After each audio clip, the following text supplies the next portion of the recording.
Good evening, everyone, and welcome back to Not in My Lifetime channel on a Wednesday evening. For the first time in a couple of weeks, obviously, now, we've got the Brigzy Show. We're back on a Wednesday evening on a rainy Wednesday evening where I am. I'm not sure about you, Brigzy. How is the whole right now?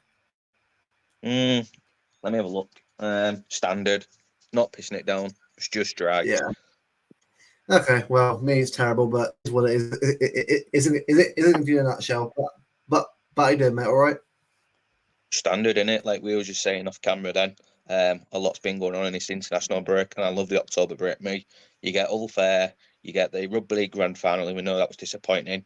Ask Jack Lee; he was in the chat watching the rugby final with me on the weekend. Shit final, but October break done and dusted. We go again. Absolutely. Yeah. Absolutely, mate. And yeah, well, obviously, it's been a mad week, obviously, for what obviously in terms of the actual England games, we won't go into that really because I obviously lost to Greece 2-1, but Greece were obviously a way better team than we were that day by far, way better than. And also, in a way, I think it's quite fitting that Greece actually won that game after Bulldogs passing away. So I think in the end, football kind of like decided that day. If you know what I mean, in a way, like that kind of win. But they beat Finland 3-1, but we don't care. The main thing for us, obviously, and it is in the title today as well. Thomas Tuchel is the new manager of England, and to many people, was obviously I think you, me, Jack, and fans like that who just want to see a team that wins, obviously a team that gives their all. Even Steve. For us, yeah, Steve as well. For us, this is perfect. Well, not perfect, but it's a. I'd imagine that then an England manager has got experience. For the media, however, for the media in this country, absolute disaster for them because the nationalistic mentality that a lot of these lot have is ridiculous. Like the way they treated him. Like have you seen the amount of articles on him about his twisted love life and that on him in the mirror? Like why are we going on about a bloody a guy's like, love life who just recently got the manager? It's the most like we are the most bizarre country when it comes to backing our own players and our own team manager. Well, obviously Southgate because obviously he was English. I get that, but it's just like we've got a new manager, but we wouldn't give it all. Yet this hate he's got from him is absolutely crazy. Yes. So for me, Thomas Tuchel wasn't my first choice. I'd have gone for Jurgen Klopp because Jurgen Klopp was out there available Yeah, before the Red Bull deal. Then absolutely. you've got to think about he is a Champions League winner. He's won a couple of league titles, France and Germany. So it's not the end of the world. It's got a proven winner mentality. He's won the biggest prize in Europe, barring the Euros. So got to look at him on a piece of paper like that. If Klopp's not there, Pep's not there, you go for someone who's done it all, which is Tuchel. And yep, my only criticism is it's not the passport, like I've just said to Luke off camera, guys. I'm not bothered about his passport. Don't get me wrong. He could be bloody Mexican. As long as he's got a winning mentality from Mexico, it still gets my vote. It's just he's arrogant. Look at the way he's left Paris. Look at the way he left Bayern. Look at the way he left Dortmund. Chelsea. Dortmund even. He always seems to have a tend to fall out with the owners of each club. That's my only concern. It's about me. It's like he likes to do things his way, and knowing the FA, they're like a puppet on show. They like to pull your strings. Like look at Southgate. He was soft. He was weak. It was a yes man. If he went to United, it'd be the same thing when he was linked to United. With England, they're the same. They'll want to pull Tuchel strings, and he won't stand no ground. He'll be like, "This is my club. This is my team. I want to do what I want with it." I just think the arrogant side might like knock him down a bit with the FA. But apart from that, 10 out of 10. You've done what you can to get the next the best thing, which is Tuchel, Champions League winner. Now there can't be no excuses going forward because, like Luke said, if you can bring it up on stream, if you can look at some of the media, this is disgusting. Just because of a passport. I'll have to share screen this one, but it is what it is. We'll just deal with like if you can bring that Daily Mail article last night that we all found, me, you, Jack in particular, and we all quote tweeted it. A dark day for England, was it? Here we go. Henderson, per usual, sharing the tripe as per Here we usual. go, guys. For England, 3 Lions gambled on a German, but Right, was only I'll break that down for you. I'll Yeah. break that down for you. I was at a dark day because, like I've just said, someone who's won a Champions League. Someone who's Yeah, won a sure. Champions League, the biggest prize in Europe, apart from the Euros and the World Cup. How's that? And a gamble on a German. I was gonna tell you this off camera, Luke, but I said I wanted to wait till we're on stream. Mm. Who delivered the best night in English football, barring the World Cup? We beat Germany 5-1. Who was in charge of that team? Sven-Goran Eriksson. And for the chat, what nationality was Sven? We all Swedish. know this is blues. Exactly, Swedish. So the best night at barring the World Cup was delivered by a Swede. Then we go forward, 2008. Who failed to qualify for the Euros? The embarrassing Euro failure. It was McLaren. The manager of Jamaica right now as well. Yep, and he's English, part Dutch, mainly English. Then that was embarrassing enough. Then a year later, what happened a year later? A certain Gareth Southgate got Middlesbrough relegated from the Premier League. 5 months later, relegated from the Championship. Sorry, sacked from the Championship. My bad. Then let's go to 2014 World Cup. Who was in charge of that 2014 Brazilian World Cup? We got knocked out of the group stage. Ask yourself that. Hodgson. Yep. Hodgson. What nationality was Hodgson? English. Sorry, cut out then, mate. English, mate. Yep, there we go. Right. So then, the 2016 scandal. Who was Sam Allardyce? What nationality was he? English, mate. Yep. Then 2018, when we got to the semi-finals, Gareth Southgate, as we all know, English, bottled it in the semi-final. The 2021 Euro final at Wembley at home. Defensive tactic after going 1-0 up. Southgate again.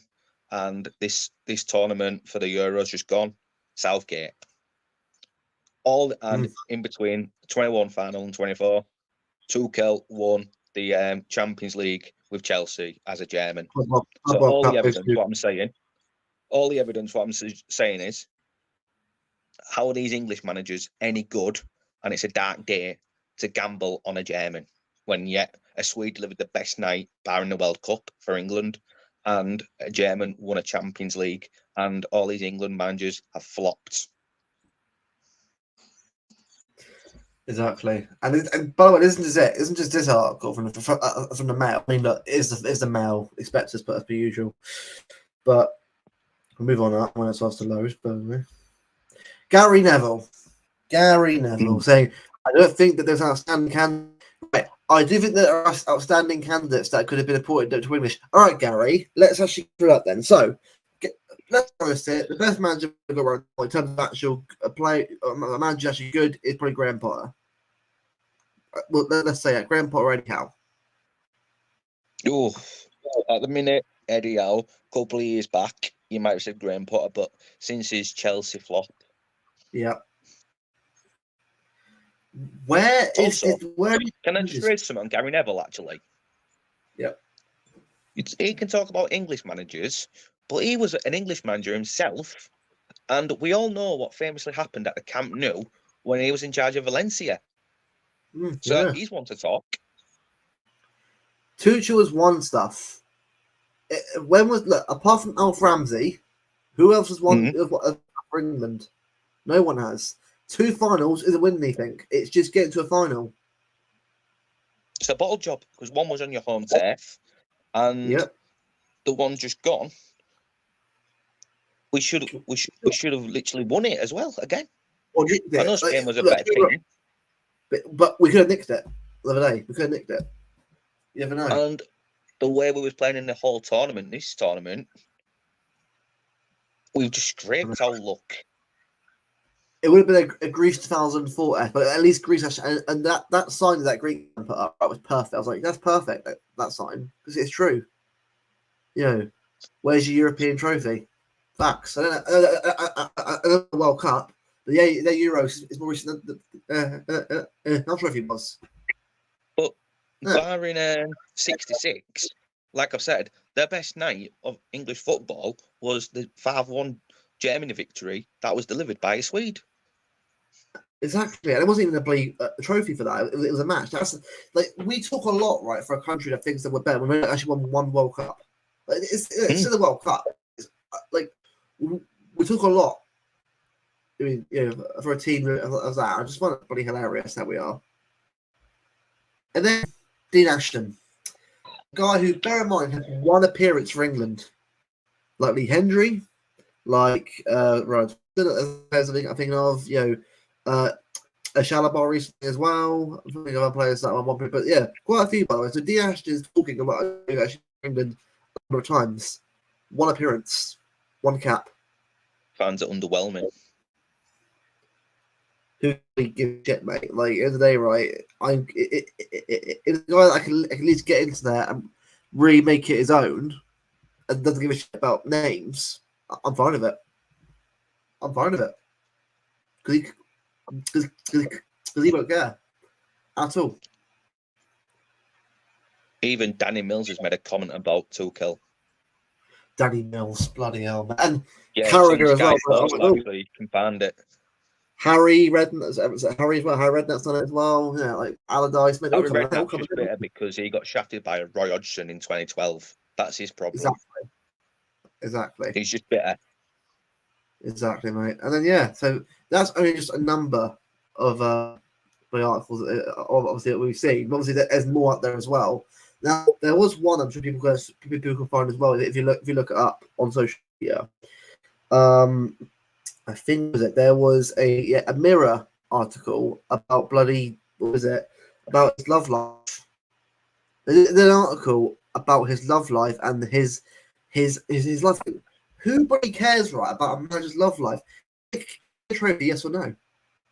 That should be. If you look up, right, Mirror and Tuchel, someone can look up for it as well. Yeah, there is literally an article that someone made. I quoted it myself. I quoted it, and it says, find it. Thomas Tuchel's tangled love life, Messi's divorce, and room flip. Who cares about what he does? Look, it's his life. What he wants. Obviously, legally, of course. Guess what? At least he's got a European Cup, so who cares? Exactly. The guy has the swagger. He can do that. It doesn't matter what we think of him. He has that ability and that experience of winning stuff. So I trust him a bit more than other managers, by the way. And look, Jackson said perfectly about talent. It's what it should be. Do you know what the problem is? Right. So, as we've seen, right, over the last 8 years, with the 21 final and the 24 final, they've been up Southgate's ass because he's English. That's one thing. And he's got us to that World Cup 2018 semi-final and the last 2 Euro finals, I've said. But rather than saying Southgate's not the one, Southgate's the one, why have they not been criticising how they've been playing on the pitch? Defensive football, scraping our way through penalty shootouts against teams that realistically on paper you should be winning 2-0 in normal time, 3-0. But instead, we're up your ass, Southgate. We love you. Here's your British passport. That's all we want. And man who's English, lead our country, will sing God Save the King. No, it's about a winning mentality. It's about the style of play for one, and it's about someone who's got a pedigree to win trophies. Not someone who got Middlesbrough relegated in 2009, and now just because he's English and he got the job. He got the job on the technicality with the Allardyce scandal. Yeah, so unfortunately, they're just up Southgate's ass. Like the same with Gary Neville with Ole Gunnar Solskjaer at Man United because he played with him. It's friends rates basically. No, Steve's point here as well. He won't be. I agree with this one. I can't see him here being long term. But if he gets a trophy out of it for a couple, let's say he gets the World Cup and the Euros. Let's get then tournaments, bro. So yeah, that's obviously what 4 years, roughly, for next year, and the year after, or 3 years. Right. So 2026 World Cup and the home Euros in 28. I think after that Euros, he'll move on. But I seen something today. Again, this is only the crappy speculation of the crappy British media. What if Tuchel only gets the 2026 World Cup? And then again, as we all know, the Pep speculation we'll come on to shortly, Pep leaves City 2026 or 2027, whatever. Then he's available for the home Euros, and the FA starts sucking him off to say, "Come England, we'll pay the DOS to lead us at the home Euros." Yeah. Look, Carragher. Look, the thing is, you know, right? If Klopp got the job right, Carragher would be right behind it. You know, he would be. So that's the thing with Neville with Scorescrack United. Exactly, it's mates, isn't it? Mates, like, they want their mates. Like, look, I'm sorry, right? Wayne Rooney is not getting an England job. No way. I'm sorry, right? But like, well done. Look, he's done all right at Plymouth Argyle. So I'm sorry, you can't be doing like. We haven't got anyone right now as English as doing anything of any value to deserve the England job right now. Potter's out of a job for the past year and a half now. I think is that right? Year and a half now. So, yeah. Eddie Howe is being okay, I suppose, at Newcastle. Well, I'd say he's down at Newcastle. He's in the project phase, like we was with Mancini. Yeah. I mean, it's true. It does give us I think for me with Pep, that I'm going to start later on with Amorim. I have a feeling that that's being set up for a 2026 changeover for me. But will Pep want to go to England? No, I'm not. No, I mean, mate, as in, no, he won't go to England. I'm saying that he'll leave City in 26. Oh, yeah. I can't. Look, let's be honest here, right? I'll understand for a lot longer, but 10 years is a perfect round number for him. It is. 10 years at the club is incredible. Obviously, you want it to be a longer, but we all know how it goes. And, you know, he's a man. He needs to think about himself as well and his family. I was got to that later on as well, but just to sort of answer Mike's question quickly, and that'll be a little debate later on as well, because that's a big discussion point that is about Pep, because there's a lot to sort of factor in. Because I just reckon reading that speculation again, it's only speculation with the way that British media is going at the minute, but could Tuchel only get one tournament, especially like I mentioned, his arrogance on leaving every club he's been at after like a couple of years.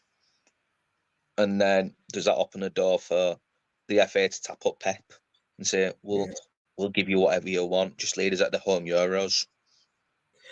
Big up Kelsey, by the way. She was on the show with Martin, Brian, Luke, and Esther on Judgment yesterday. She was started streaming. She's as someone who's obviously started doing obviously her own appearances on shows. She spoke very, very well, and soon she'll be on Heroes at some point. So look out for that. Congrats. That'll be good. But as an outsider, I think exactly. Look at Poch, right? That is a fantastic sign. No, it is. The US that's big. That's massive for them. Like, you think, right? It doesn't matter how he is in terms of in club football. It's actually a whole different ball game. Well, same ball game, but so for Poch, right? It's like a massive signing for them. And I think it'll do well at the US. I think the US will do pretty well for them. I'm not saying win anything, but it'll definitely get them much better than they were recently. I agree on the USA thing, but if he came to England, like when he was rumoured all that time with England, I just think, I'm not being funny, but he's not won nothing. He'll just stick at the same level as Southgate. Yeah. Honestly, Kelsey, trust me, our media is a cesspit, cesspit.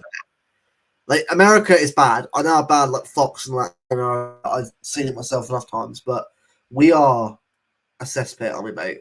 Our media, we're just terrible. Like, if we actually backed our man players right, you actually might get a better result out there. I'm not saying we will something, but you might get a better overall atmosphere. I'll tell you something, and you'll know this in particular, and anyone that's like in our age bracket, like in the 20s, will know this. When you was growing up as a kid, you used to have Soccer AM on a Saturday, then if you went to football matches wherever you was from, like let's say me from Hull or Luke from like around Southampton or anyone else, if they went to like watch their team, whatever division they was in, you go to the games at 3:00, meet up with when you was younger, your friends, or like my dad would probably go see his friends, and then I'd go see my friends, etc. And then you come home, you've got the evening kick-off, as it was on ESPN or BT Sport then, and then Sunday morning you'd have, or if you didn't go to games, Soccer Saturday when it was like proper in its prime. Then you'd have Sunday goals on Sunday, and you'd have proper Barclays Premier League Super Sunday, and they'd be analysing football in the proper way, rather than saying, "Oh, I think Tuchel can't be England manager. He's not German." It'd be just strictly football analysis. They'd break down tactics. They'd break down like manager style of play. They wouldn't say, "Oh, passport this, passport that," and then video ref, VAR, video ref, whatever you want to call it, this, that, the other. Like with the guy Dermot Gallagher's on Sky Sports News nowadays. The media 15 years ago was peak. Now, if you want media outlet, just come on YouTube. In the City community, you've got XLB, you've got Mancunian Way, you've got City Loop TV, you've got Big Steve as well. You've got this channel. Don't go to Sky Sports News for your local updates. Just come on here. Or if you're a different supporter of any club, I'm sure you've got different YouTube platforms. It's dead. We've lost the soul of Sky Sports.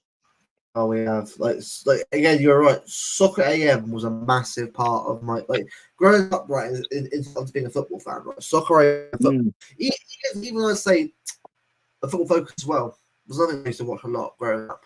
Now it's a bit not from. But it's because it's of Alex Scott, by the way. I like Alex Scott personally. I just don't. I found the show a bit boring a couple of years ago, even before she took over. But AM was massive, and it's a shame it's gone now. Match Today, I used to watch it. Now I just watch it on YouTube.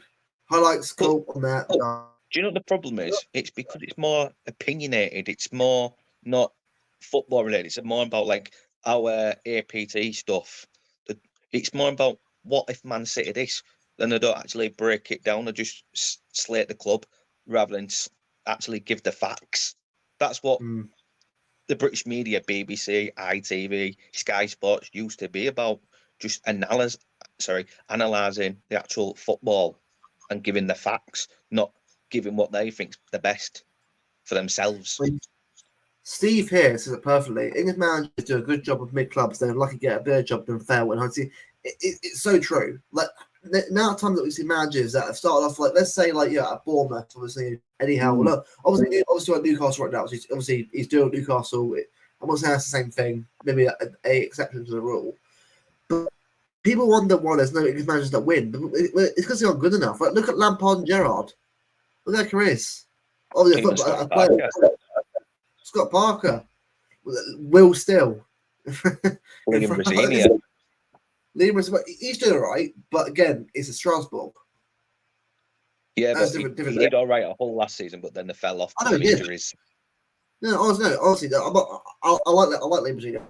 I think he's a good manager. I think that he's obviously needs to get himself in the game more and more over time.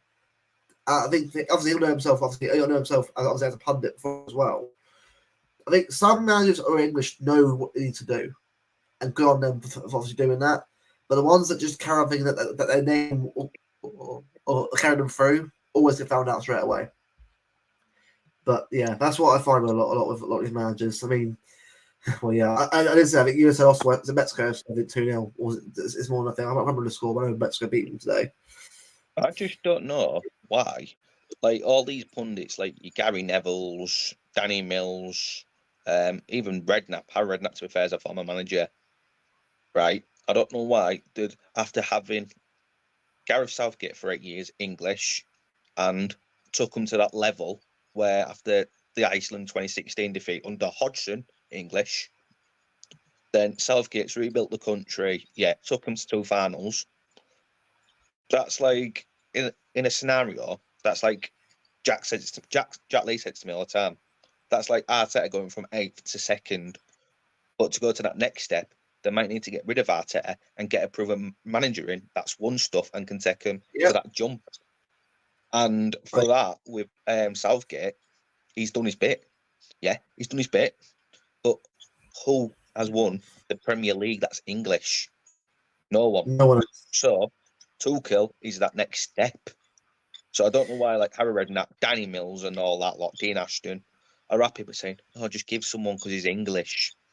Tell me what's on their CV, please. Just tell me what's on their CV. So anyone in the chat, I'll give you a task, or a challenge. Please find out who was the last ever manager who's English in the first division, in the Premier League. So I want to know how long it's been since someone won the first division as English, because I'm sure there's a lot as a long time ago. I mean, Jack's he's right. Almost 20 now are a dying breed. Never else will remember the golden age of football. Yeah, football now is a very statistical, robotic way. I'm not saying it's terrible, by the way. I'm just saying that when you look back at how football as well, like Aguero, Hazard, and that a couple of years ago, Darren Silver. I'm not saying that De Bruyne. I think De Bruyne is one of the last breed of the players of that era, but the football now is definitely a lot different than it was years ago. I'm not saying it's bad, just it is different. It's not Barclays no more. It's not. It's Premier League. It's Premier League. He's literally lost the soul. Yeah. So a lot of Pada, exactly, mate. I agree. I've said this right for years. I've I'm watching England.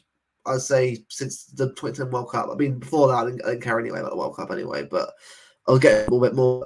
I watched England probably since 2010, and even then I said, like it was a mess. Like look at the way, right? Capello, that's one where I don't blame necessarily Capello for all, because the players didn't do themselves any justice either.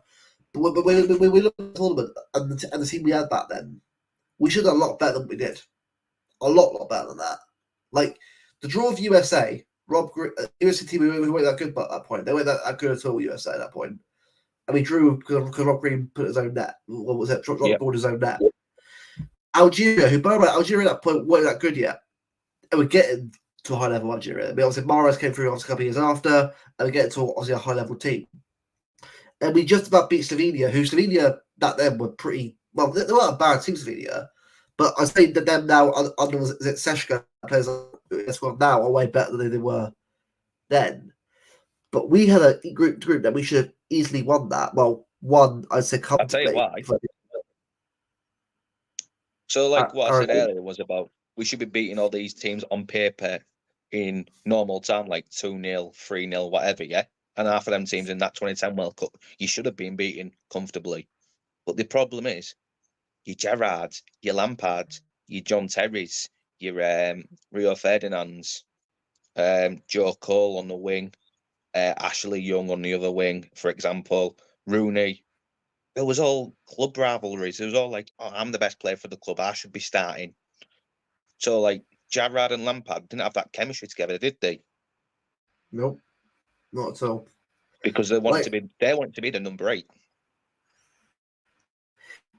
Like, I mean, Joe, I'll have a look. Because I say that 2010 team. I'll go to the Germany versus England game. When we lost 4-2 when the Lampard ghost goal. I mean, that was a look. Don't get me wrong, it was bullshit, but I doubt we'd have won anyway. You were better than us anyway. I'm just saying that it'd been nice if we actually got the goal to get the draw, but I doubt we'd have much anyway in the long run. But here we go, right? So our team then. So what was it? It was like Matt Upson, Frank Lampard, Matt Upson. At that point, Matthew Dean Upson. Ashton's team, ladies and gentlemen. Yeah. Frank Lampard, Ashley Cole. Obviously, it's not in order. Right? Gareth Barry was in that team. Glenn Johnson, SWP, David James. This is what I mean. It's like was Hart in that team yet? No, he wasn't. No, Hart. He was, but he was like a reserve keeper. He was a reserve keeper. Yeah, Bree, Stephen Warnock, Jamie Carragher, Ledley King. I liked him. Emil Heskey. Michael Dawson, a very average team. Apart from that, like not bad players, some of them, but like it wasn't like like Germany's way better quality team. They're like closer and all that. I just But where's the chemistry? Because they're all thinking they want to be the main guy. Whereas, like you just said there, your German players, for example, in that 2010 team, there was chemistry. They all wanted to play for each other. No one thought they was better than each other. no, and that's what I mean. Like, whereas I think now, right, I've also before. I think the team is actually is together now. I think we look at it, it's definitely a much more happier environment. And I said before, Gareth did well to change that atmosphere around. I'm happy he did do that. The problem is that if we had a better manager, I'd say a couple of years after Gareth was there, we might have got more than what we did. Because I think if you look at it right now, Tuchel won't ruin the atmosphere. He won't. He won't at all. What he'll do is that he'll start to really work out which ones are actually should be starting every game for England. Like should be So for me, players like Bellingham, Palmer, Foden, and all that, and they've got to fight their spot now. They've got to go because I don't think I have favourites that team.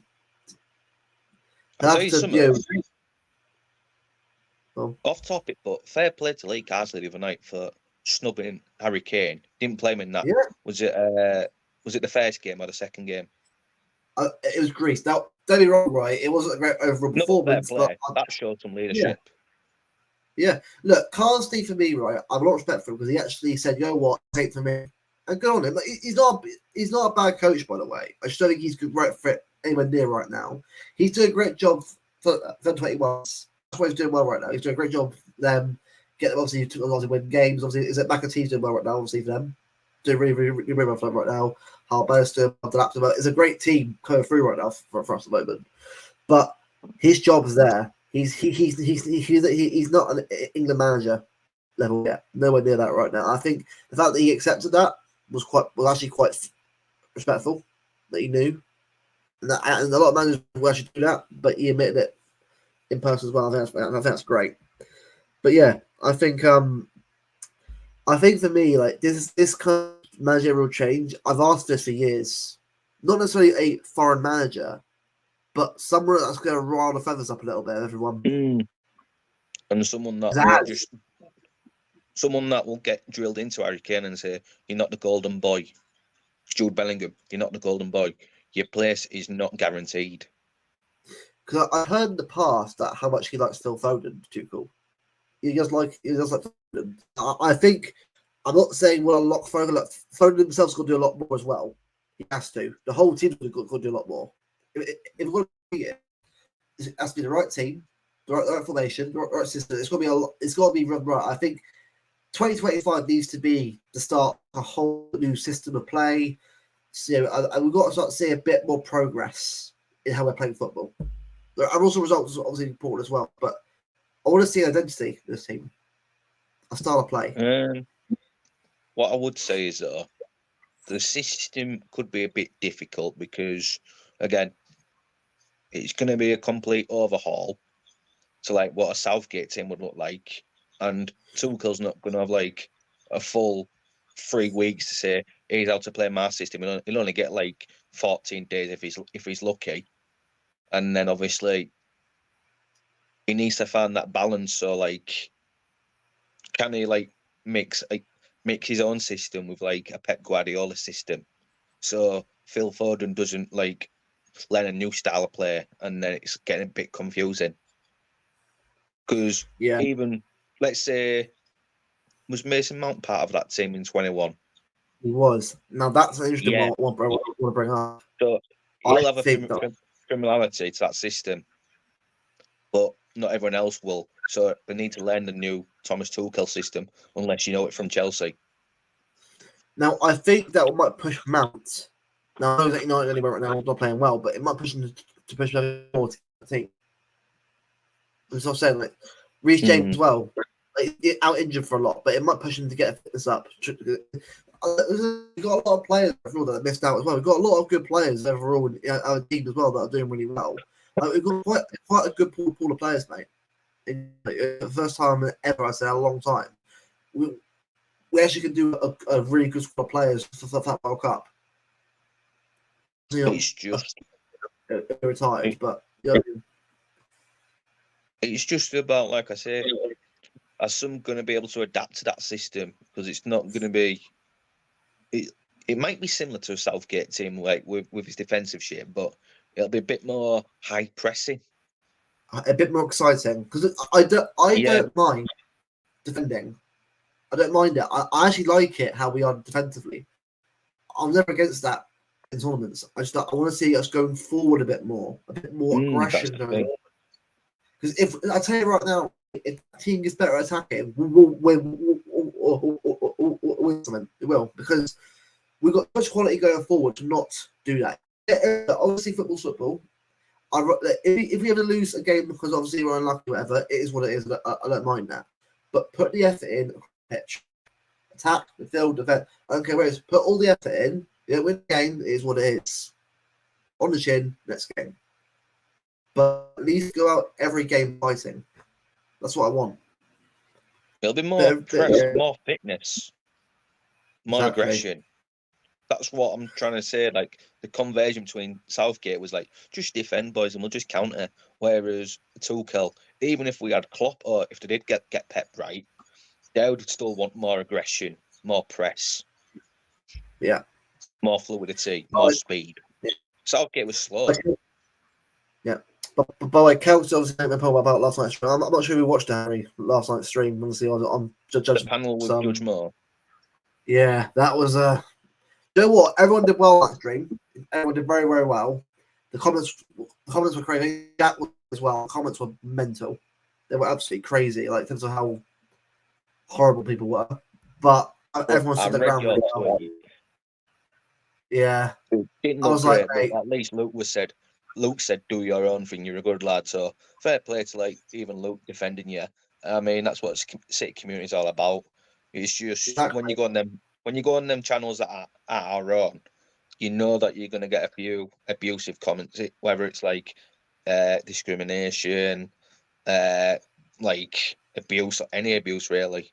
So going on them channels, you got to be careful, because you don't know what you're gonna get from, like, the chat of their own, like Judge Moore's chat. But if you can handle it, go for it. But just be careful. Yeah. Oh, yeah. Also, big up the women as well. Actually playing really well right now. I think I mean, it was on Sundays. Shaw got 2 more goals. They're doing really well this season. I'm actually quite impressed with how they're playing. Obviously, it's not the men's team, but it's not in both teams, especially Europe as well. A 2 wins out of 2. Good start. Beat Barcelona 2-0. Great start. That's isn't it? It'd be cool if we got to see both teams win it. That'd be nice to see women's Champions League. With the women's team, obviously, it's a lot different to the men's, because women's Champions League is just Lyon, Barca, Bayern, and a lot of decent teams in that competition compared to us. You can't know who the best ones are. But with the women's team, it's teams that you wouldn't think of that are good, they're actually better. It's a different ball game there. But it's always good to see the girls doing well. It's what I mean. The Harry Kane curse. Can Tuchel break the Harry Kane trophy curse? I had a look at his stats, and when Tuchel was there last season, he did have a great record. I think it was like under Tuchel, Kane's played 44 and scored 43. I know it's only Bundesliga, but again, Bundesliga compared to international friendlies and the first start of a tournament, like in the group stage, you should be getting similar records. It's when you play the big boys, Germany, Spain, Argentina, Brazil, France. That's when Kane's got to really step up. Because I tell you, for me, right, obviously, last games the Nation League will be Carsley. I'm fine with that personally. I don't mind him managing the last 2 games, because in a way, Nation League, we should go for anyway. I don't care anyway, but we should win them 2 games. I know Greece beat us, but if we go there with the right team, right mentality, we should win that game anyway.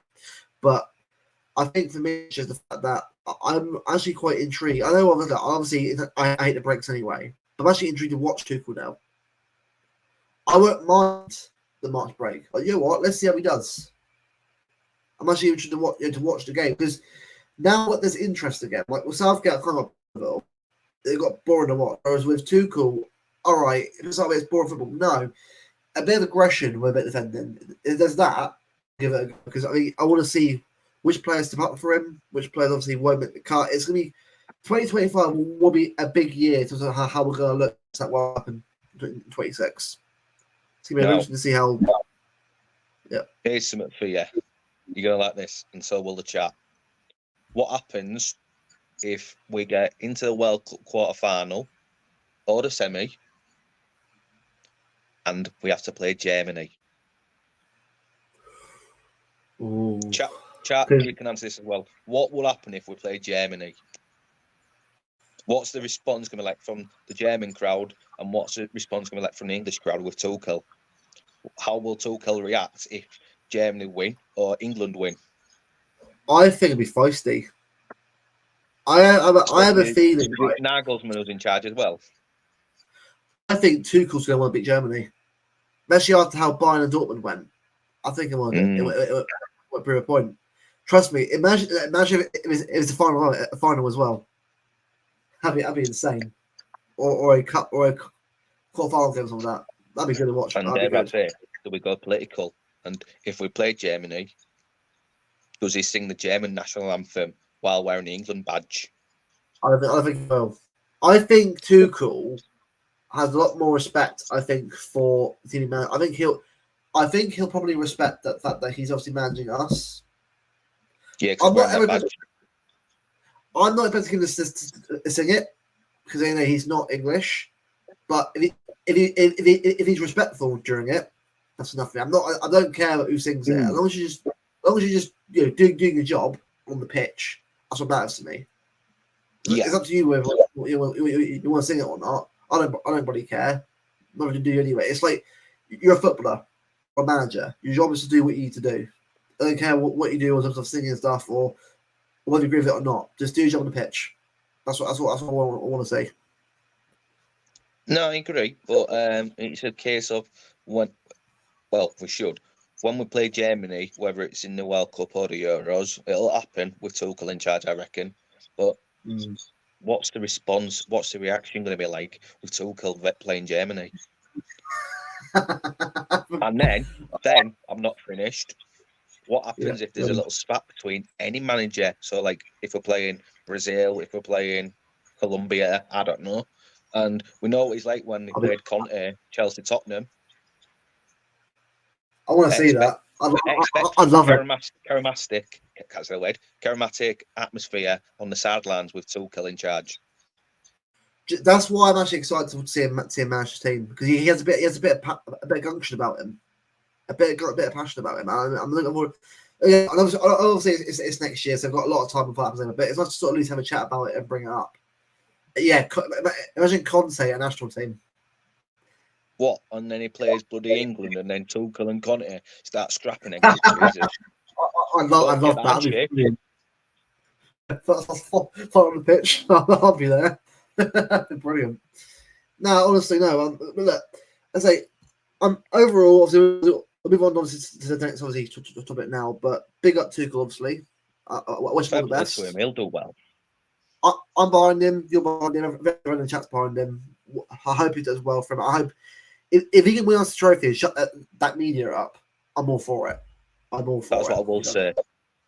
Even if he doesn't win, though, if he doesn't win a trophy, Euros. No. Oh, we're back. Let's go. We're back. Right, yeah, so I was going to say, even if he doesn't win a trophy, I would just love to see him say, this British media is so toxic. You need to chill out because where's your one star? You know what he's like we said off camera, Luke. I said he's a bit of a arrogant, bit of a feisty character behind the scenes. I don't think he'll stand for the British press being on top of him and criticising him just because he's German. He won't. Absolutely facts. Now, on to another topic about managers and that. Pep Guardiola, Ruben Amorim, two big, obviously, I thought I'd sort of start Jack's comment here about 2026. I'll be honest with you, so when Martin brought that up as a point in the space, also on a stream, obviously I talked to you recently, it made a lot of sense to me, what he said about, about how it makes more sense Pep 12-month extension to then get to 26. So that way, when Viana comes in January to sort of help, obviously, oversee it with Shiki, then obviously Shiki will take over. It gives a chance for the new manager to come in 2026 with people that are already there with him. And it would be like a flawless change. I mean, people need to remember it well, right? Before I ask your point of view on it. There's always going to be a change. Ajiki was also going to be at some point, so was Pep. As much as it's to have been here this long and this successful, every club and era has an end of an era, the end of a time in the club. And a lot of people, I think, are scared of change. I'm kind of accepting and ready for it. I'm not saying I want it now. I'm looking forward to just knowing how long he's going to stay for. It's like, right, we now know how long he's staying for. Cool. I can now back him even more than I can already to where he leaves. Then I'll cry obviously when he leaves. I'm sure you will as well when Pep doesn't leave the club. But then go into 26 with Amorim. For me personally, Amorim probably will go for. Because it would make a lot of sense for us to go and get Viana and then get Alonso. I'm not against Alonso, by the way. It's good, but the Amorim for me is a lot more mature and a lot more established than I'd say Alonso is right now as a manager. I'm not saying he's won the same amount, but he's won 2 leagues with Sporting. And then a great team, obviously in Europe and that. I think for me, I want to sort of see a manager a bit more established. But obviously, I ask you, Harry, how do you feel about this? Obviously, this latest sort of speculation. Yes, so I'll just start by saying this. Sometimes, well, most things I disagree with Martin about. Some of the stuff Martin I disagree with, and he knows that, which is fine. But this one I agree with. Martin's expressed this to us all loads. Fans have got to change their expectations, and I agree, because it's the beginning of the end of the golden era. Tiki, Pep. Obviously, Tiki's walking out the end of the season. He's not retiring. He's just stepping down. And Hugo Viana's coming in. This is the beginning of the end, and Martin's right. Things are going to change. I've said it to LB. I've said it to Jack. I'll say it on here now. Hugo Viana will do things differently. We all know Tiki loves a release clause, as LB says. That's one thing. Then, what if Hugo Viana, talent ID, so the players he scouts, for anyone that's not unsure what talent ID means, talent ID, the scouting, the different pool of players what Tiki would sign compared to Hugo Viana, they're going to be totally different. Tiki's talent ID is different. He's got a better network, stronger network, if you like, because Hugo Viana's only been at Sporting. Now, Viana will have that network at Man City, but what happens if he doesn't like the talent ID, doesn't like the talent pool? So he finds a different, like, crop of players, basically. They're going to be different. And then you've got to think about, what if, in reality, Tiki might think, this player's worth this much, and Hugo Viana will think, this player's not worth that much, he's worth less, or he's worth more, etc. And then one more thing is, apparently Pep's wanted to work with Hugo Viana, and Tiki's agreed to sign him up. That's fine. Well, that's only rumoured. But Pep and Tiki have had a relationship since Barcelona in the 90s, and it's come forward to Man City today. There's no relationship between Hugo Viana and Pep. So you're going to have to think that chemistry needs to take some time. And there might be a few stumbling blocks along the way, where disagreements, player transfers, even player fee, agent fees, whatever. There's going to be a few stumbling blocks because these two have got no relationship. Whereas Tiki goes back to the 90s with Pep. Change frightens people, like we all know. But unfortunately, some fans' expectations are going to change. They should change more, because it's the beginning of the end of the golden era, and then moving forward to Pep. What's going to happen after Pep? We aren't going to be winning 4 in a row. We aren't going to be competing for Champions League semi-finals on the reg. It's going to be a drop off, but it's not going to be that deep compared to every other team like Arsenal and United. It's just going to be, we're going to go a couple of years like we was pre Pep, where we'll win a title maybe once every 2 years, and some fans have got that into their mentality now, where sitting third place for one season is a failure, and they'll slam the club. But that expectation's got to change, because we have got to accept Pep Guardiola is the reason we've won 4 in a row. We've done the treble, Centurions, domestic quad. Yeah. All this is now going to change, and some fans need to just have to accept that the beginning of the end of the golden era is here. Exactly. As actually says it perfectly. Like, some fans come in for a shock. I mean, look, I know I'm not old enough. I don't even remember Div 2. I wasn't even born that the year before I was born that season. But I do know about it for fans that I've met who are around the 60s and told me about it. I've sort of got that experience from them. Obviously, how it all went down. For me personally, right, I think my mentality, I think, is to always give your all every game. Like, obviously, trophies are always great when you win them, but you can't always guarantee success every season. So sometimes you have a season where it just doesn't work out for you. Does that mean you have to accept that? No. I think you're trying to find a way of sort of getting better next year and pushing yourself to get better the year after. But with Amorim, let's say Amorim is the one comes in. Let's just say Amorim is the one comes in. I mean, that's where it's probably going at this point. I can't see company going to City in 2 years. Especially with Bayern. I think with company at Bayern, that will be the real telltale whether he's good enough to manage City down the line. Because at the moment, he's got to prove now at Bayern. You know, bigger squad, bigger budget. It's a big task for him. I'm not saying he can't do it. It's a big task for him. Maybe after Burnley as well. So we've got to see how he'll do.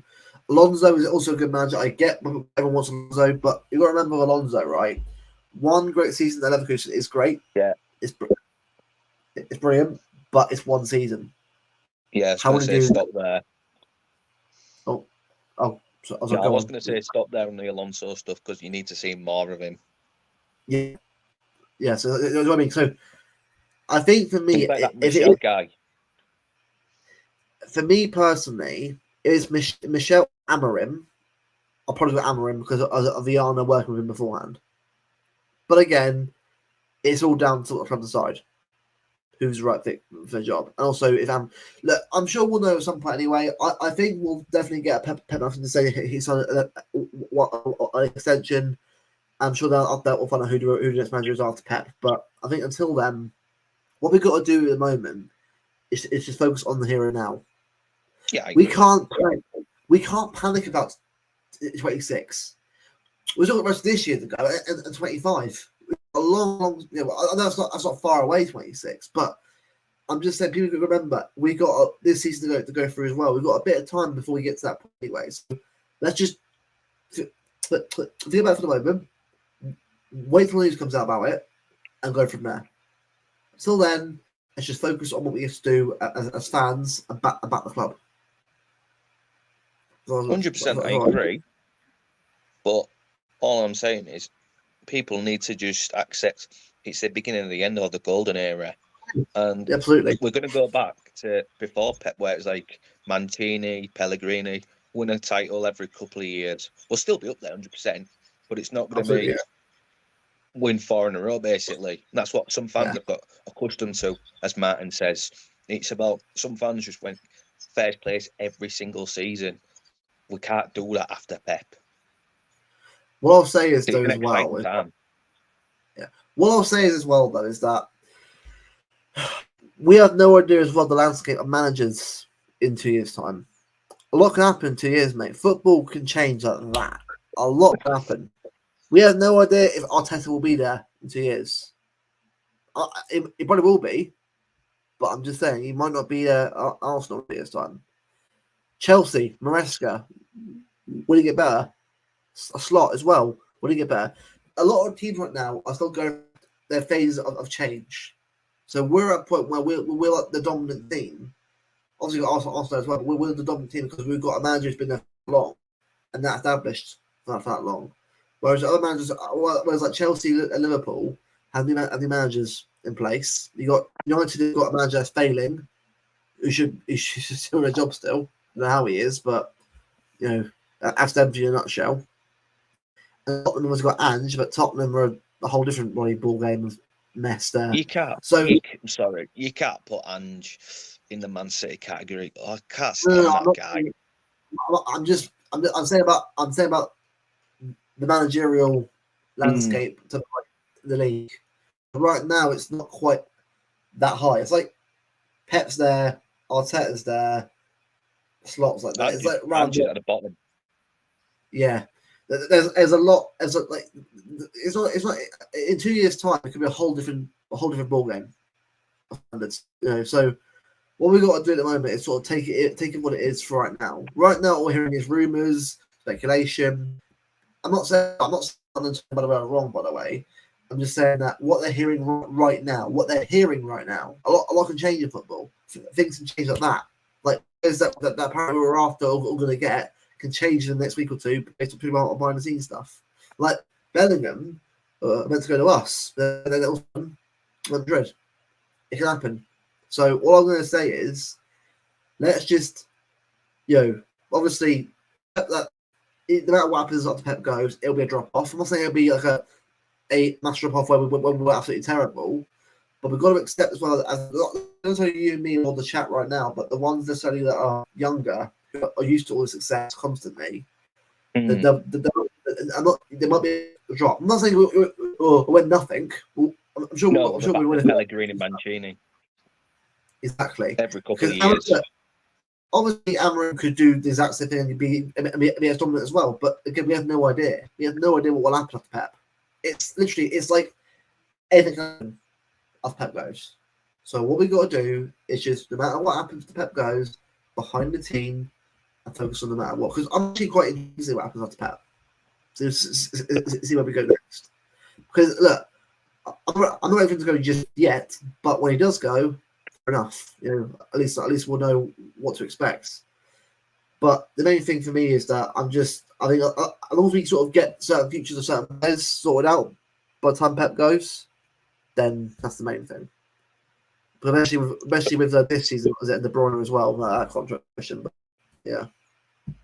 So for me, right, I genuinely think what could happen is, and I've said this in LB's Telegram group chat, basically, I've said people need to stay humble on the Pep situation, because a couple of weeks ago, he's signing a 2-year deal, then now it's a 1-year deal, and I said in the group chat at the time, when it was a 2-year contract, I said, stay humble. What if it's a 1 year? What if it's 3 years? Just stay humble and just relax. There'll probably be a decision by Christmas, because obviously he's always targeted to sign a contract in the November international period. So yeah, exactly. Everyone stay humble at the minute. Just relax. Just let's play it out. See what happens. Because realistically, time is on Man City's side. You look at his body language. He looks like he's comfortable. He looks like he's staying. You look at the way he talks in the media about Man City. I love this club. Blah blah blah. Surely that's a sign of he's staying. So people just stay humble, because he could sign a 1 year, like what's been rumoured now. Could sign 2 that was reported last week. Not being funny, it could be 3 years. We don't know. So just relax. Let's get through this international break. Let's get City back on Sunday. Games. And before you know it, that international break in November will creep up. And potentially, after the last couple of contract extensions, it could be Pep signs a new deal. And staying humble is the key. But I think what could happen is, as we know, it's the beginning of the end of the golden era. I reckon what could happen is, because this happens a lot in rugby league, rolling contracts. So it'll be 12 months, and then we're back here 12 months' time again, and he might I want to do another rolling contract, another year, and by 2026, call it a day. Or you might say, can we go to 2027, a 1 year rolling deal? We have no idea what will happen. So just stay humble. I remember as well, Martin hasn't said, by the way, people remember that. What Martin says doesn't mean that it's guaranteed. Martin hasn't thought, like, what I say, pinch of salt, at the same time. Like, it's great that they get information. That's fantastic. It's great to have that community. But remember, they're only told what they're told. They don't everything behind the scenes. They're only told what they're told through a medium. So remember, like, what we're hearing doesn't mean it's going to happen. It's not like it's exclusive. But like, when Jack Gorn or someone official in the club announces Pep signs extension and this will be his last contract, and you go off that. Wait, official sources decide what happens next. So all I'll say is for them, obviously on this topic, and this with the situation on Pep, let's just see what happens. Back to see him on Sunday, and we'll see what happens on next. I just think time's on your side, realistically, because given that what's in the public domain, he signs every contract in November, and it's not even New Year yet. It's not even 2025. Time's on your side, and his body language, the way he speaks in the media, is it, and as we've mentioned before, the Club World Cup turnaround to the new season of next. Is he really going to be stupid enough to say put Man City in a difficult place after the Club World Cup with a short turnaround? I don't think he will. I think just stay humble, just enjoy your life, enjoy Sunday when Man City's back, and games. Before you know it, we'll have that pep news dropping like that. Yeah, exactly. Now, on some really funny news that I found out yesterday, the day before, like folks has been sacked.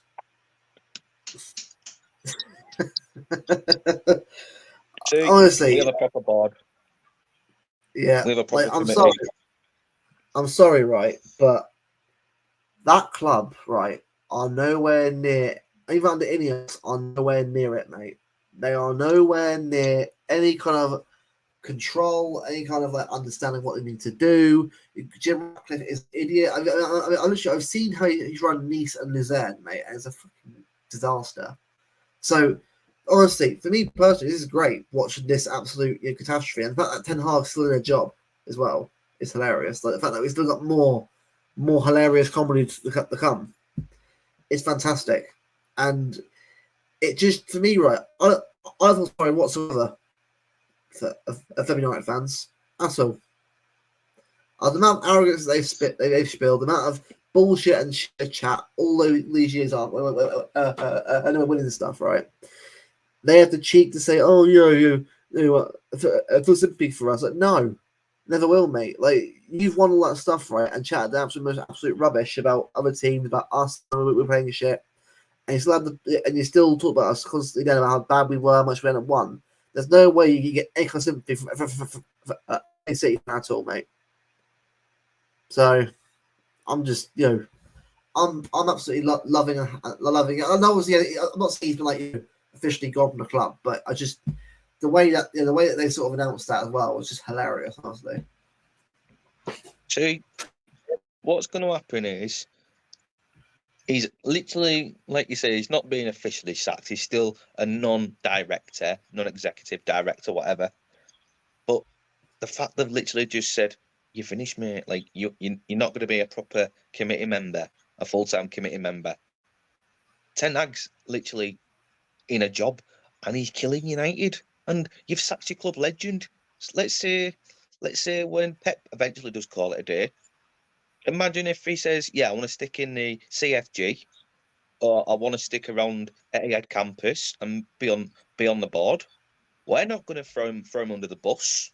We're going to say, "You're a club legend. You've delivered us everything that we've ever imagined back in 2008. You can stay as long as you like. You can stay till you're dead." But someone across the pond, they've literally thrown their club legend, who's done basically pre-Pep what he's done, but before Pep, literally thrown him under the bus. Well done, Ineos. You've kept the Baldy in charge, but you've thrown your club legend under the bus. Keep going. What's next? Exactly. I can't wait to see what's next in the news, honestly. But Relegation. Steve, God's sake. So, Ten Hag gets sacked by Christmas. Sean Dyche gets sacked by Christmas.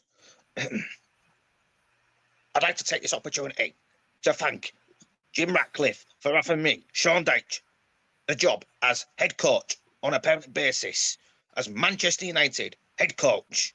And I will do my all to prove that I am the best English coach. Whatever the English media say, I will deliver top 4 for Manchester United and possibly a Carabao Cup, a Mickey Mouse Cup. Until then, Sean Dyche, I will do everything I can to give you, the fans of Manchester United, and especially the guy from Nottingham who lives in his mum's spare shed. I will give you everything. Deal complete. Sean, Go.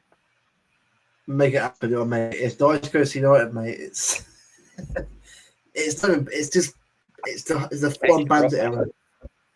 Yeah, honestly, it must do, mate. Bloody hell. It's like for a Dalek, that is the way he sort of speaks. It's mental. But yeah, I mean, all I'm saying, you just keep going. Keep doing what you're doing. I'm saying, yeah, hopefully, by that point, you get ready again. Gets bombed for the coffee cups.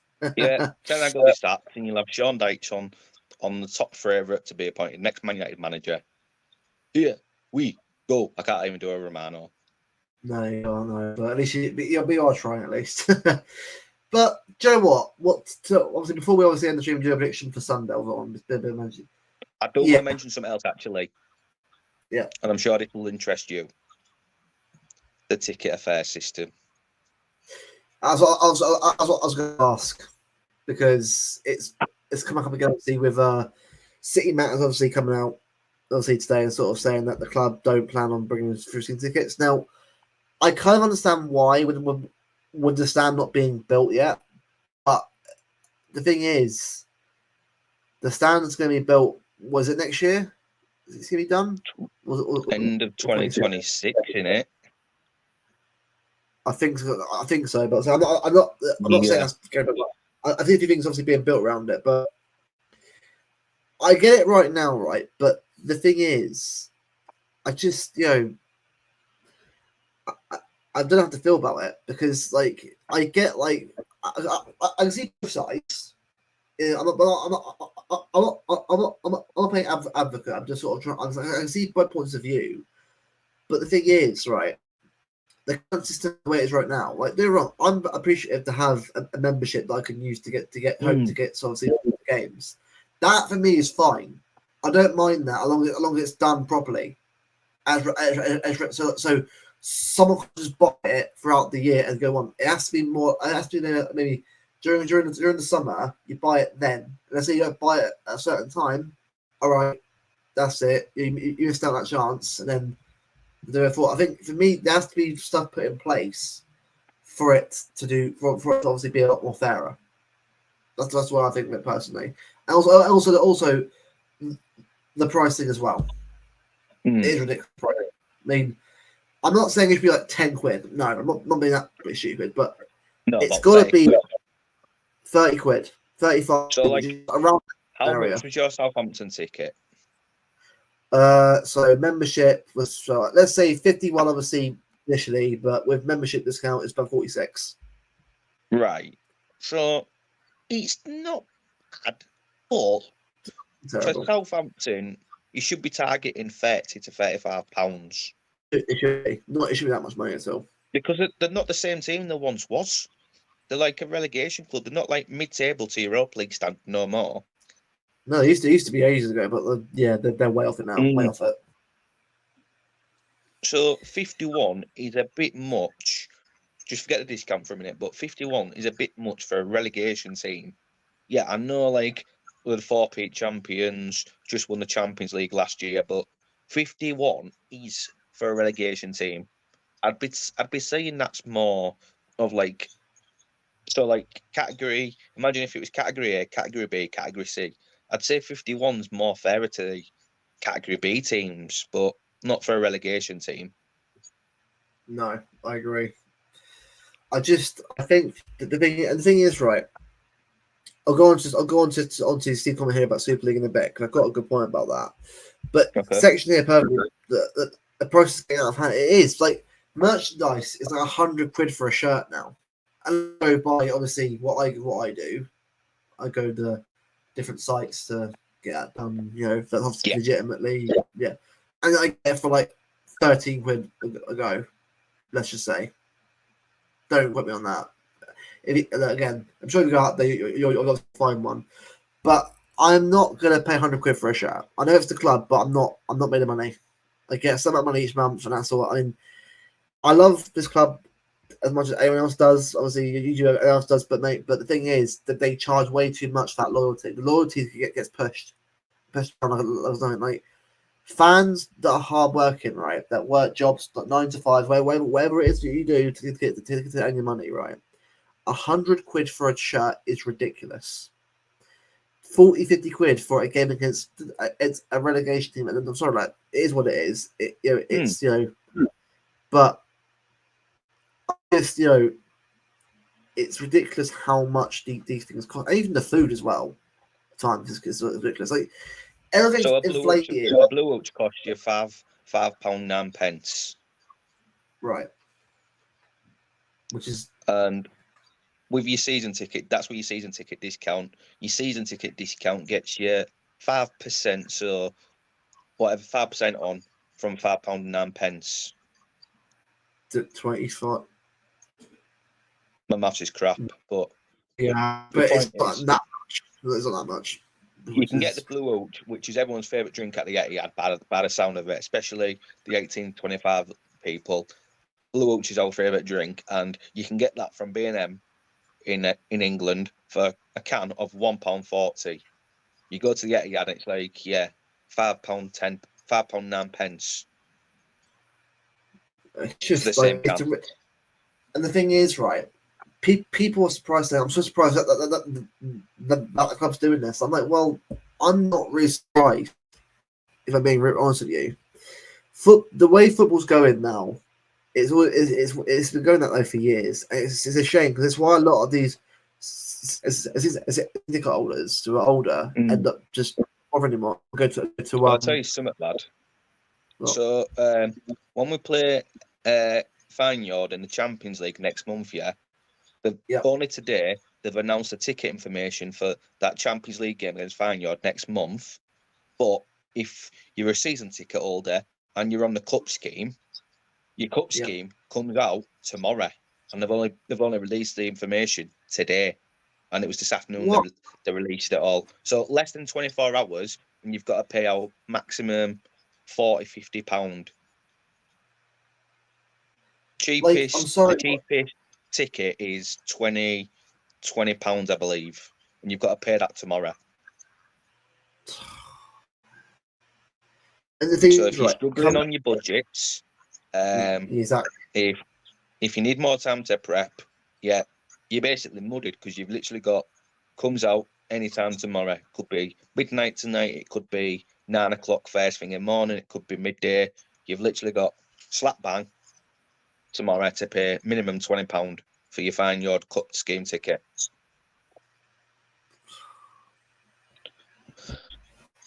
It's just like it's an absolute joke, mate. Like I'm sorry, right, but this time month, right? We're half through the month from now, half through the month. So we're not even like towards the end. I get it if it was like towards the end of the month, we're payday. That's I wouldn't give a shit about that. But next month, the end of next month.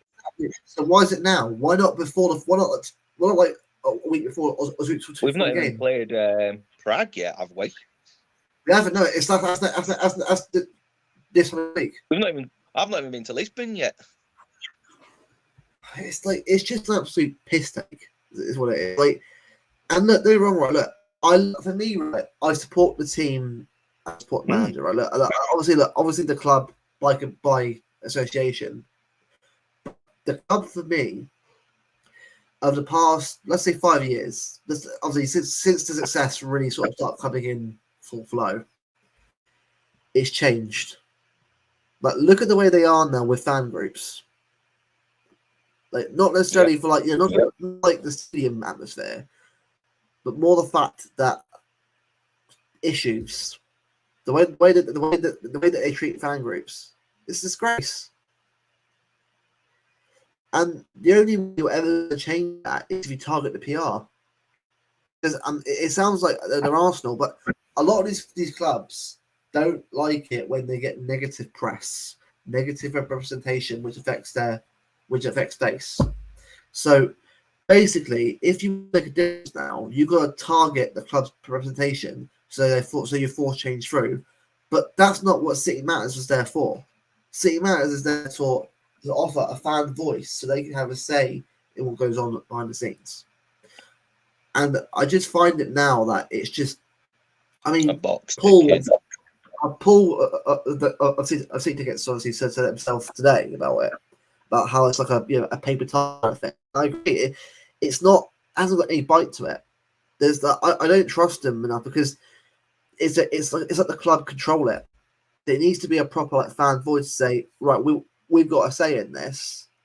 We are the ones that make you your money. Obviously paying for all this stuff, obviously each season, because we support the team that we grew up supporting. Obviously, no matter where you're from, or you support the team growing up, and you pay for it. You at least should listen to the fans and try and have a discussion rather than say no or push away stuff. That's been an issue for a while now. It doesn't like a disabled car parking at the start of the season. You had to push them all the way to get a change. It's like, are you kidding me? Like, this is what I've said before, right? Look, I love the team and the manager, but the club itself is like any other club now. This is not still with Pep or the players. You support Pep and the players on the pitch. And even Pep said the atmosphere multiple times since he's been here in 2016. It's been not what he'd liked it to be. I went to the Fulham game. Was it Fulham after Bratislava? Yeah, it was. I went to that and I said to Jack at the time, Jack wasn't with me, but I told him when I got home, I said, the South Stand was a bit rubbish for once. I didn't enjoy it. I was trying to get chants going, and it was just like, I felt like I was on my own at some point, so I just give in. Because it's about that. It's not about the heart and soul of the community. It's more about... And that's probably why clubs like Main Road FC, the non-league teams, will start getting more support from, because the problem is, this is the issue with the Americanization and the popularity and corporatization of football. It just becomes a day at a theatre, so what's a day at a theatre at that point then? The way it's going. Well, obviously, apart from you always watching a football, but it's becoming that now. Like, the amount of money you have to pay to get into a corporate box, like, a grand, how much? Like, unless it was the most expensive one you can get, like $4,000 per person. What? Like, you pay for a normal ticket, lad, and then just go into the pub beforehand, have a few pints at normal price, and then you've still got $2,500 in your back pocket to play with. Yeah, no, honestly, mate, it's just it's a joke, but I'm not surprised anymore. And I haven't been for a while. It doesn't shock me about the colour bit. I've known this for quite a while now, especially when the kits keep going up in price every year. But the fact that you go to a website to get them cheaper is ridiculous. If you tighten your budget, so be it. That's understandable, isn't it? If you really can't afford a club jersey like off the actual club site or the club shop, but when you're gonna go to like a DH gate, for example, I don't blame you. Yeah, because I would buy from the club again if it was an affordable price. It was affordable, like a bit, because I'm not saying 10, 20 quid. I get like maybe 50, maybe. No, that's how much there was about 10 years ago. 50, 60 quid. But I would be right with that. That's cap maximum. Sure, I'm fine with that. I'm fine but 100 quid is ridiculous. It is. I think that's the, and the problem is it'll only get worse. By the way, it'll only get more and more expensive stuff. And you think that stuff the thing is, the current campus right now is only going to get bigger and bigger. You have more stuff, more restaurants, a hotel, Like the hotels are going to be a fortune, by the way. It's going to be a fortune to get in there. But you know what happened? It'd be sold out constantly. It will be. You just look at the Old Trafford Hotel, the one that Gary Neville owns. That's a fortune on a match day, because I looked up that hotel when I was going to look at going to this grand final this year for the rugby final, but it was already expensive enough. It was like 250 quid for a one night. For one night. And that was just because it was a rugby final. Like even the city. Look at hotels in Manchester. Like a Premier Inn, because it's like 150 quid now for a night because of the hotel price. Like it's the thing. They feed on fans wanting to go to the games, and they think, but they'll pay that because they want to go watch play. Like it's sad, but you know that's just exactly that's what happens. Like a lot of them just go to the game, buy a shirt, and that's it. They've been there, done that. Got t-shirt. It's just what do you call it? Box tick for them. It is. Whereas for me, I'll always be going up there. I'll always be going, no matter how long it takes me. But like, I don't mind paying the money for it because to me, it's the experience of me watching the team play. I love doing it, but I do always say and call it out. It's mad how much things cost in this country alone. Like trains are as it is, as you know as well, Brigzy, how much trains are. Hotels are ridiculously priced in this country, and you got bloody the actual game as well. It's a lot of money. I have to, like the amount of times you have to try and work things out each way to get it cheaper is crazy. Like, thankfully, I'm pretty good at knowing what to get and what to buy and what to. I'm pretty good at that because I'm very good at that. But the fact I've got to do that is crazy. That's what I don't like about it. But that's why, for example, for anyone that's not known this, me going to most of these European games, I plan it out down to the core, and I'm looking at going to PSG with Luke and Jack as well, and I've done all the planning for pretty much everyone, myself, Jack, and Luke, and I've managed to bag it for about 300 quid for the essentials. And what I class as my essentials when I go on a European away day is basically your hotel, step one, your flight, or as we're looking at doing the Eurostar, step two, and your match ticket. Your match ticket is now capped on a European away day at £60 or €60, so that'll be about 50 quid. So that's not bad considering the cap. But that cap means the club can't charge more than 50 quid. So Bratislava away, they actually charge £50, 50 pence for a ticket. Why?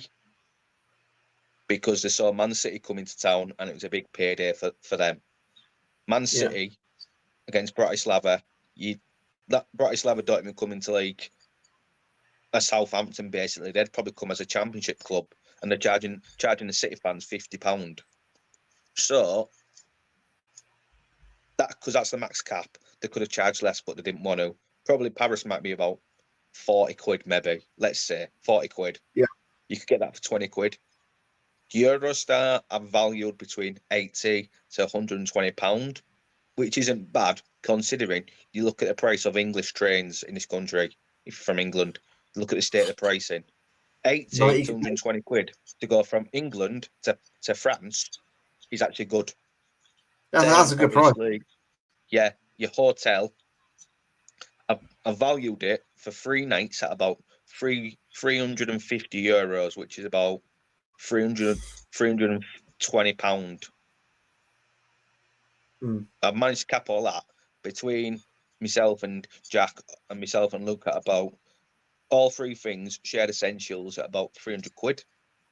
Which is actually a good, especially for Paris as well. It's a good deal. I mean, that's the thing. Like, the year, like obviously the interim, obviously the flight down back's quite affordable.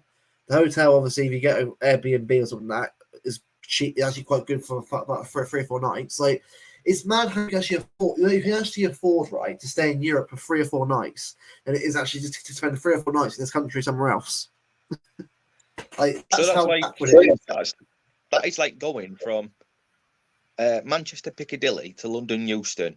How much is a train from Manchester Piccadilly to London Euston nowadays? About 100 quid in it normally. Right. So a single's about 30 quid, give or take, depending on what time you go. But you want a peak time though, and you want like on a Saturday when it's football. I usually go early morning though. That's me because I like to get in there. I mean, even what I do on the train, I'll train, have a kip on the train. Well, I'm up there. That's what I do. Problem with you though, Luke, is Problem with you is you're going from London to Manchester for an Etihad game. Then you was from Manchester, and you was going to, let's say, Chelsea away, Arsenal away, West Ham away from Manchester. How much is it for a return? Probably like 100 quid minimum. Probably, minimum. I'd say about 95. For you, it's okay. For me, it's okay. But think when you're from Manchester. Oh, no. Trust me, I appreciate how difficult that is. But I just sort of say, like, it depends. But I'm sorry, for a return, 100 quid is disgraceful. It is. It's disgraceful how much I'm not saying you should be like 10 quid, but I'm saying that you need to price things fairly for what they are. It's just crazy. Yeah. That's what I mean. Like sections, it is cheaper in the UK. Facts, it is. It's way cheaper. So that's why I said to Jack on Discord call the other night. I looked at the and I mentioned it to you. I mentioned the price value for a Eurostar in 2 months' time is £80. So if I was to book Paris next month when it's 2 months away, the minimum value will be £80, and the max I'd pay for a Eurostar is £110.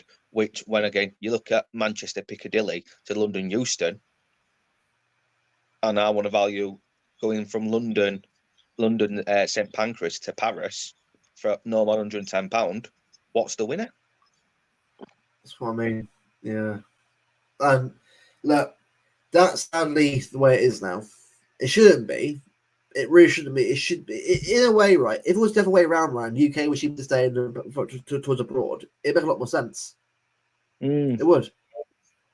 I'm not saying it would be that way, but I'm saying it would make a lot more sense if it was the other way around. But going London to Paris is cheaper. No, but you see how much flights cost, like from down here to that north. It's like why is it 100 quid for a flight? It's like what? I'll tell you how much my Bratislava flight was from London Stansted. Yeah. £45 return. £45 return to go to Slovakia and back. That's mad, Caribbean, mate. 12k return. Fucking hell. That's like, mate, prices are ridiculous. Man. I get like if you're like the Caribbean, honestly, but even that like 12k ridiculous. Like that's still a ridiculous price for a flight. But yeah, that's where we are. If you are rich, like it's hard out here. if you're rich, it's just you're stuck out here. But it is what it is. But do you know what? Before we end the stream, I'll ask you, on Sunday, are you going Sunday to Wolves? No, mate. I said to you, I'm working, so I'll probably see about half of the match at best. Yeah, but Wolves away, we should win. We really should have beaten Wolves. Wolves have been terrible this season. Jesus, if we didn't get enough, I know we lost there last season, but again, the difference was Rodri. Oh man, Joe saying that point's invalid because look at us now. But I mean, Wolves were a better team last year. Now they're like a Southampton. I think Steve says 3-0. I'm gonna say 3-1. I think defensively we're not quite there yet. Yeah, well, we're not quite there defensively, but I think if you can get a few goals, just get the win Sunday. Get the win. That's all that matters. Because I think we want to avoid a banana skin at this point. We need to make sure that this period of games that we've got right now, unbeaten. That's the aim. Get through unbeaten. Some victories, mostly wins. Because again, in December, as both know, is Anfield. So I want to be going to Anfield in a good run of form. That should be the aim. 2-1. Yeah. 2-1. It'll be one of them scrappy games because we haven't looked cushy since like the August international break. We've looked a bit up and down, yo-yo-y. Well, funny enough, mate, you and me were there. You and me, Jack, were there, weren't you, West Ham away? That's probably our last good performance, I'd say. That's Like, what West I Ham mean. We've away, been yo-yo in performance. like, Brentford average. Like, I mean, we're 1-0 down. It could be like at least 3 or 4 down that first half with Brentford. Brentford took chances. Yeah. But obviously Haaland bailed us out. Inter Milan just couldn't score. I'm lucky that Inter couldn't put chances away. Arsenal, I mean, up in the game, but I think we probably should have won the game or nicked it probably 3-2 if we're looking at it. But it is what it is. I take it more as a just sort of on the chin and move on. Do you know what it's like? Honestly, it's like we've had 11 yo-yos to play with. We've been so ropey, up and down. Yeah. I mean, there's been no fluid and consistency. There's been no rhythm and balance. Watford 2-1, mate. We should have battered Watford.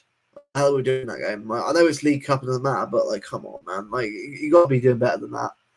But it is what it is. Obviously, we won the game anyway. Then who was it after Watford? Was it Newcastle? Yeah, Newcastle draw. Oh, that was just terrible, man. Like, that was terrible, that game. It was terrible. I just couldn't believe what I was watching. I mean, got the goal. I thought Vardy and Jack were good. Very good. I'm just trying to remember. I can't remember because I think I was working that day.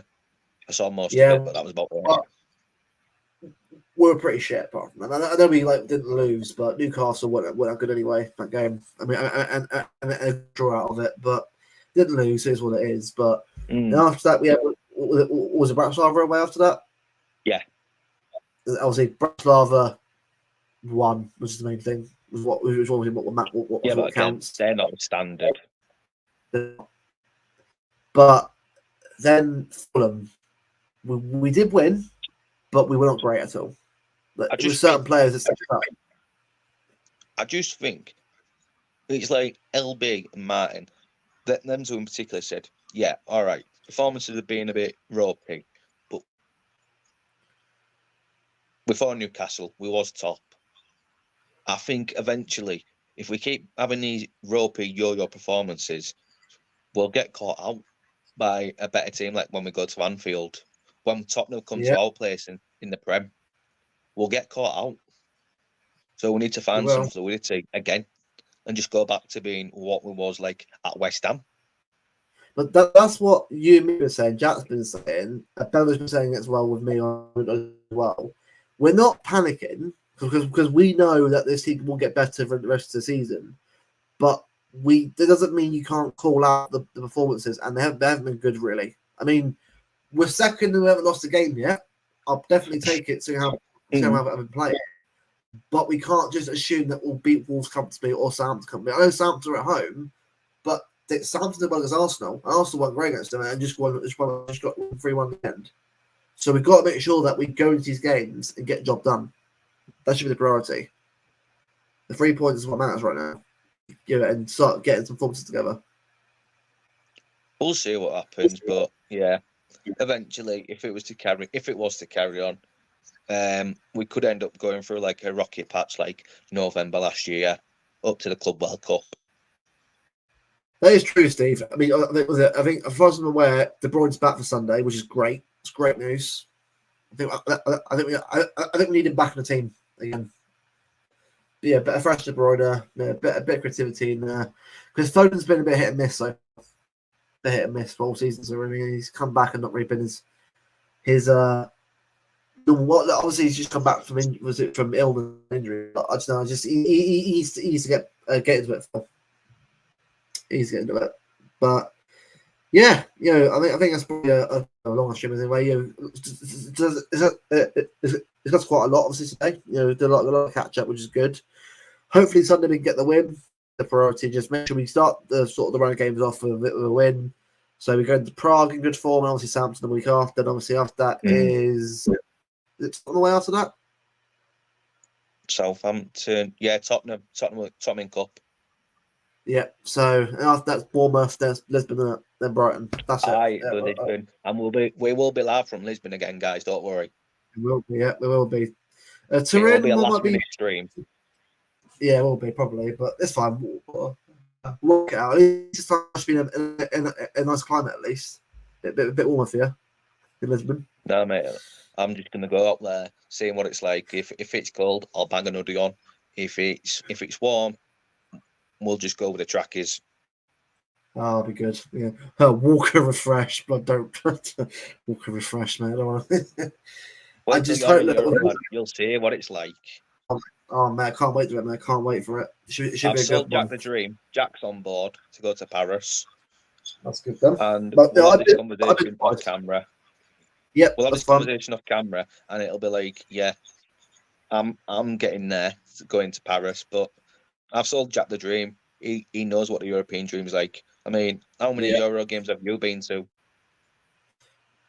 know what? I haven't been to any. That's the one thing I need to get off the list. Go to European. Right, yeah. So this is what I mean. The European atmosphere, it's a different level to Premier League atmosphere. I can't wait. Can't wait for it. Oh yeah, section. Honestly, I've been to Paris a couple of times for like recreational. So I've been to Paris twice now. I was a kid one recently. It is a shithole, but it's Give me pill, Harry. Give me pill, Luke. Friggin' legs. Snails.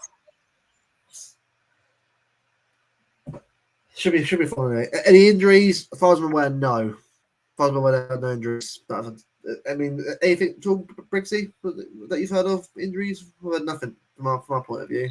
Standard, isn't it? Just like Ake, Bob, De Bruyne. Well, I think Ake and De Bruyne are back now. So I know Kev's back. Yeah, Ake could be back. They're not going to be playing. They're going to be like slowly bedded in. Yeah, and Bob's back soon as well, apparently, which is good. That's what I mean. I just think it's them three, innit? Minus Roger, my Rodri's out for seasons. That's not going to happen. We'll ignore that one. So we hear news about Rodri, but yeah, it should be a good one. Big up everyone for this job. Almost hour and 40 minute stream. It's been a nice sort of chat with everyone. Talking about City, talking about all other stuff like Tuchel and that. It's been a nice little Wednesday evening chat before football starts back up on the weekend. Should be a good one. Cheers to everyone's support so far. There's 8 subscribers now off 100. We're getting very close to it. If you can please hit subscribe already, please subscribe if you can. Our goal is to get there by the end of the month. Make sure that button as well. And make sure to click a bell icon, obviously, to notify us when we stream and put those videos up. Also on Twitter as well. I think Caribbean actually brought up about Instagram. I might do that. I've got to work it out with the lads as well about that, but that comes soon at some point. Especially going like games and a lot of the European trips. But that one is more of a plan rather than actually, I think, set in stone yet. But the other one, hopefully that one will be that will be a good one to discuss. But until then, everyone, cheers for obviously tuning in as always to the Brigzy Show, and we'll see you guys soon. Take care, everyone.